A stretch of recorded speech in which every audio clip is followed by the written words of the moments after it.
안녕하세요. 이번 시간에 살펴볼 작품은 신광한의 서재야 회록입니다. 읽기 전 활동 먼저 살펴보겠습니다.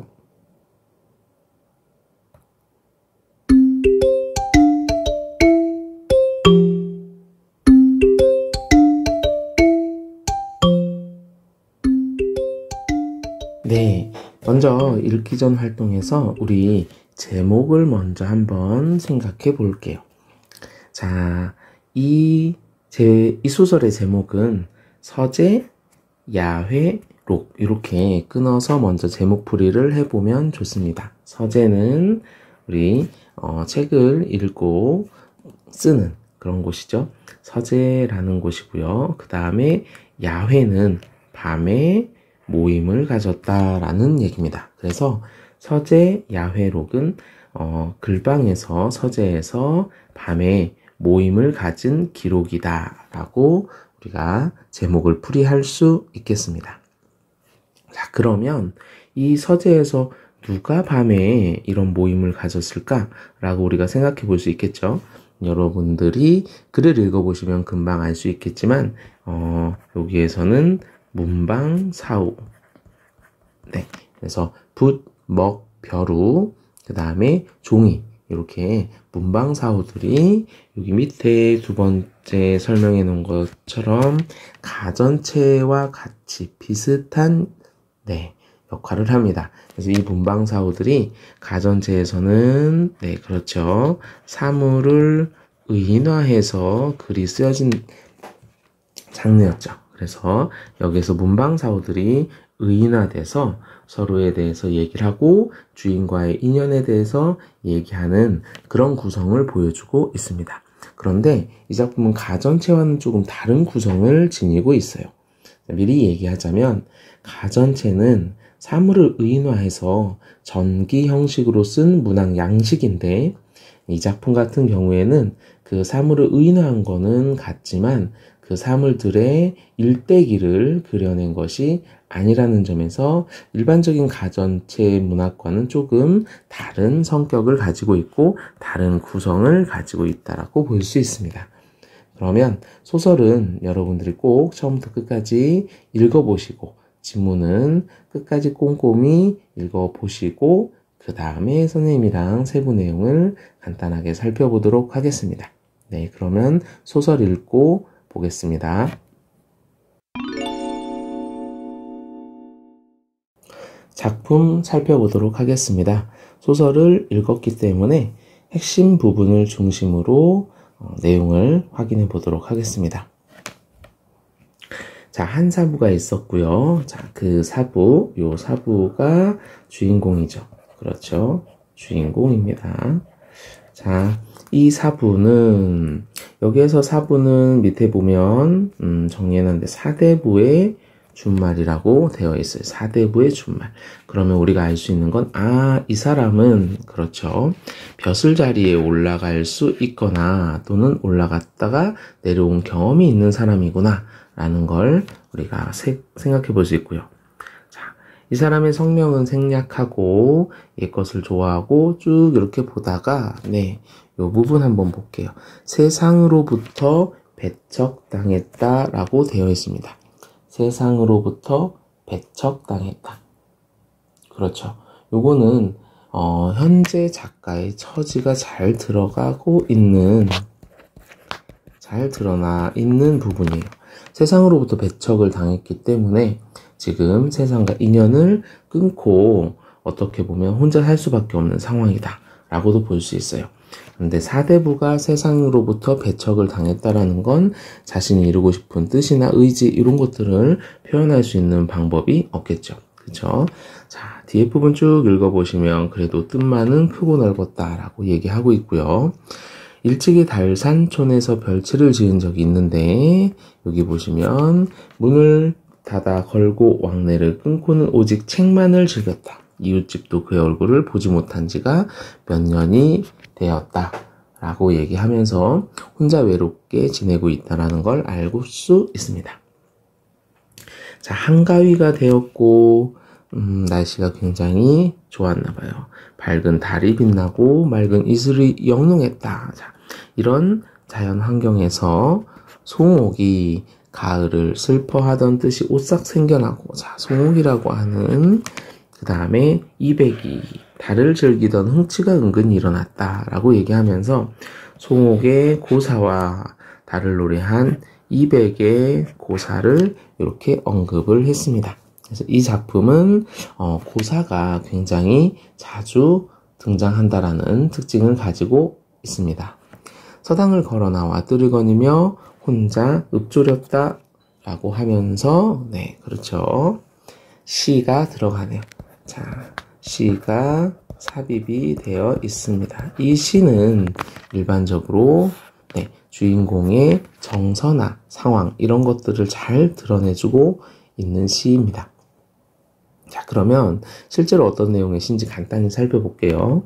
시냇가 나무 찍어내는 소리밖에 없고 서재에는 이웃도 없다라는 표현을 통해서 찾아오는 사람이 많지 않은 것인 것 같고, 약을 찢노라니 오토키만 불쌍하고 자유고는 이백처럼, 네, 위에 나와 있는 이백처럼 달을 즐기고 있는 모습이 나오고요. 술잔을 멈춰도 누가 달에게 물어볼 거라고 하면서 외로움과 쓸쓸함을 보여주고 있습니다. 이때 쭉 읽어보면 골목에도 깨끗해 먼지조차 일어나지 않는다라고 되어 있어요. 사람이 안 다니는 거죠. 심지어 지금 한가위라고 했는데 한가위를 앞둔 골목인데도 네, 그렇죠. 사람의 자취가 보이지 않습니다. 봉황색인 누각. 봉황색인 누각 하니까 임금이 있는 궁궐이라고 우리가 유추할 수 있고, 그 임금이 있는 곳을 떠나온 지 조금 됐다. 미인을 어찌 만나? 여기서 미인은 임금입니다. 임금을 만나지 못해서 더욱 네, 시름이 크다라고 얘기하면서 임금에 대한 충성, 영군지정을 드러내주고 있는 부분입니다. 자, 이 시를 이렇게 살펴보면 그렇죠. 시적 화자는 지금 굉장히 외롭다. 그리고 궁에서 떠나온 지도 꽤 오래됐다. 그래서 아마 세상에서 배척당했다라는 표현이 앞에 나와 있는 건지도 모르겠습니다. 자, 이러한 시를 썼는데 여기에서 우리가 시적 화자, 즉 여기 주인공의 마음이 얼마나 슬픈지도 충분히 그렇죠. 유추해낼 수 있겠죠. 이런 시적 화자의 모습이 이렇게 나오고요. 네, 주인공이 밖에서 서성일 때 글방 안에서 서재죠. 서재 안에서 누군가 웃는 듯 말하는 듯 하는 소리가 들려왔다. 자, 여러분들 다 글을 읽었기 때문에 이 글방에서 말하는 사람들은 문방사오라는 것을 알 수 있습니다. 자, 선비는 누군지 궁금해서 몰래 방 안을 들여봤는데 그 방 안의 모습을 이렇게 봤더니 모습도 의관도 각기 다른데 사람이 둘러앉아 있었다. 이 네 사람은 이렇게 문방사오죠. 자, 사람이라고 의인화시켰다라는 것을 금방 알 수 있겠습니다. 자, 그 뒤에는 그렇죠. 그 문방사오의 모습을 간단하게 표현해 줬어요. 까만 비단 옷 입은 사람은 벼루를 얘기하는 거고요. 아주 중후하고 꾸밈이 적었다. 이렇게 되고 가장 연장자였다. 또 한 사람은 알록달록한 옷을 입고 모자를 벗었다, 맨상투였다라는 부분에서 요건 붓이구나 라는 걸 우리가 예측 가능할 수 있을 것 같아요. 그 다음에 한 사람은 흰 옷을 입었다, 네, 종이라는 것을 알 수 있고, 또 한 사람은 검은 옷, 검은 모자인데, 네, 잘 보면 네, 굉장히 극히 못생기고 짤짤막했다라고 하는 부분에서 요거는 이제 먹이구나 라는 것을 우리가 알 수 있죠. 자, 네 사람이 서로 뭐라고 얘기하냐면 누가 능이 없으니 몸뚱이 삼아 삶을 거짓으로 삼고 죽음을 참으로 삼을 수 있을까? 누가 움직임과 고요함. 자, 움직임과 고요함, 흙과 백이 한 가지의 짐을 알 것인가 라고 되어 있는데 여기서 움직임과 고요함은 그렇죠. 북과 억의 움직임, 벼루와 종이는 가만히 있으니까 고요함. 자, 이 움직임과 고요함, 그 다음에 검은색과 하얀색이 이렇게 잘 어우러져 글씨 쓰는 것을 의미하고 서로 친구가 될 것이다 라는 얘기를 합니다. 다음 쪽 넘어갈게요. 자, 그러면서 사여연애라고 얘기하면서 장자에 나오는 또 하나의 고사를 인용해서 허물없는 친한 친구가 될 것이다 라고 하면서 서로 얘기를 나누죠. 자, 이때 희노씨 말을 꺼내면서 오늘 밤 주인이 안 계시다고 우리 너무 교만하지 않냐? 라고 얘기를 합니다. 그럴 때 버섯모자 머리가 뭐라고 얘기하냐면 아니다 라고 얘기하면서 이렇게 얘기를 해요. 자, 주인이 무리와 떨어져 홀로 살면서 함께 거처하는 자는 우리뿐이다. 자, 주인공이 글을 읽고 쓰는 것밖에 안 하고 다른 사람을 안 만나는 걸 여기서도 한번 알 수 있겠고요. 자, 그러면서 여기 보면 살갗을 문지르고 뼈를 부딪히고 머리를 적시고 등에 물이 스며드는 거, 이런 것들은 종이에 글을 쓰거나 붓에 먹을 찍는 거, 그 다음에 벼루에 먹을 가는 행위를 이렇게 얘기하고 있고요. 그러면서 이제 이런저런 꾸지람을 들었대요. 경박하다고 들었고 이런 얘기를 들었어요. 중요한 건 이 얘기입니다. 주인과 함께 거처할 때가 얼마나 더 되겠는가. 무슨 말이냐면 먹, 붓, 종이, 벼루 다 오랜 시간 동안 주인과 함께해서 이제는 주인과 이별할 날이 가까워졌다라는 것을 이 문방사오들이 다 알고 있다라는 겁니다. 자, 그럼에도 불구하고 밑에 중국의 고사를 인용해서 무엇이라고 얘기하냐면 주인에 대한 일편단심은 바뀌지 않는다라는 얘기를 하죠. 그러면서 여러 문방사오들이 서로 얼굴을 감싸고 흐느끼고 눈물을 뿌리기도 한다. 이렇게 설명이 나왔어요. 즉 주인과 오랜 시간 동안 함께 했기 때문에 이제 곧 주인과 이별할 것이라는 걸 알고 있고 그럼에도 불구하고 주인에 대한 마음은 변치 않는다 라는 얘기를 중국 고사를 또 인용해서 이렇게 설명하고 있습니다.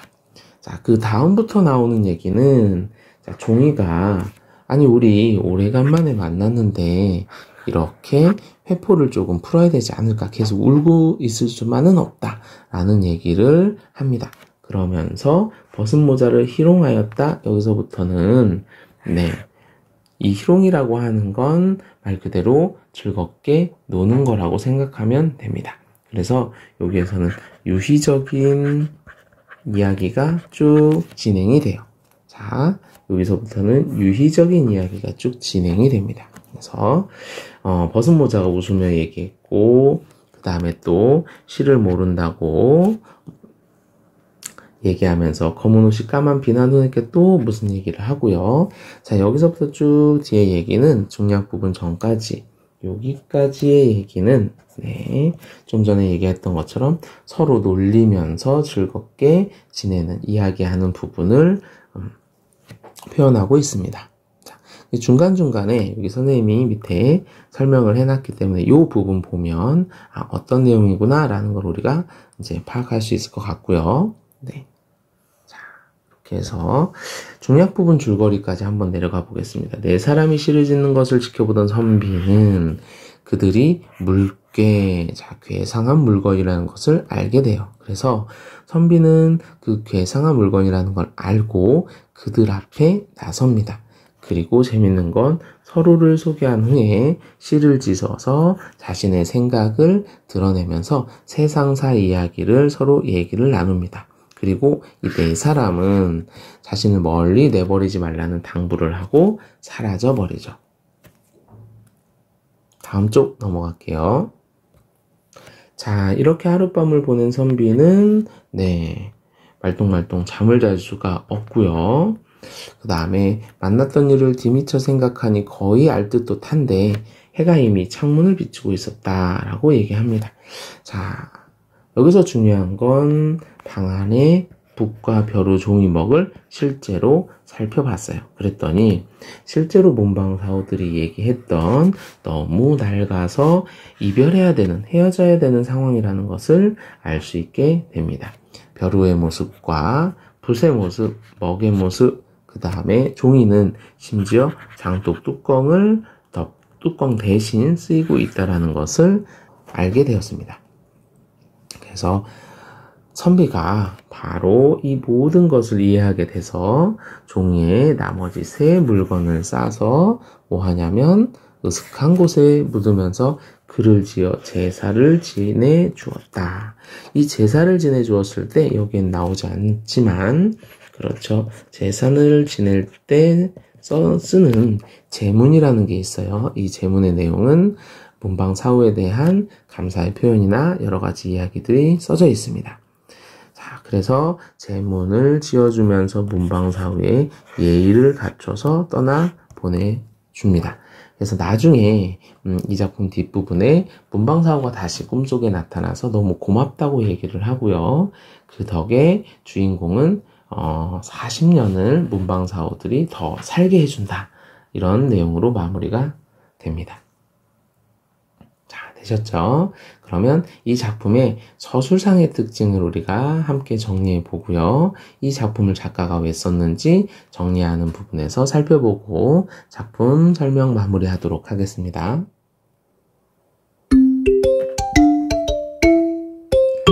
네, 작품 간단하게 정리해 보도록 하겠습니다.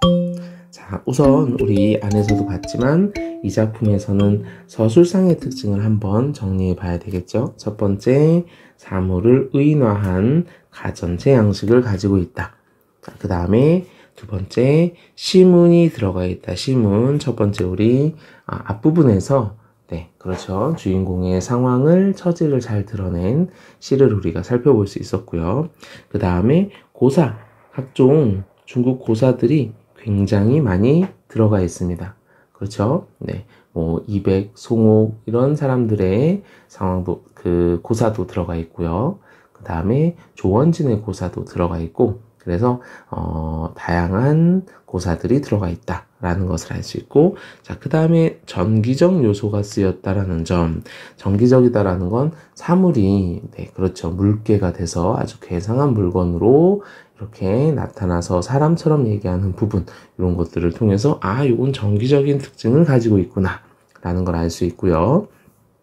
그리고 제문이 들어간다라는 건데, 요거는 우리 본 작품 지문에서는 제문이 직접적으로 등장하지는 않았습니다. 이 제문은 뭐냐면 제사 지낼 때 쓰는 그러한 글인데, 그렇죠, 주인공이 문방사후를 보내면서 함께했던 문방사후를 보내면서 쓴 글을 얘기합니다. 네, 자, 이 작품에서 우리가 핵심적으로 살펴볼 부분은 작가가 이걸 왜 썼느냐라는 거예요. 네, 서재야 회록에서 이 글을 쓴 작가의 처지를 네, 무엇과 문방사후의 처지와 이렇게 같은 개념으로 본다라는 거죠.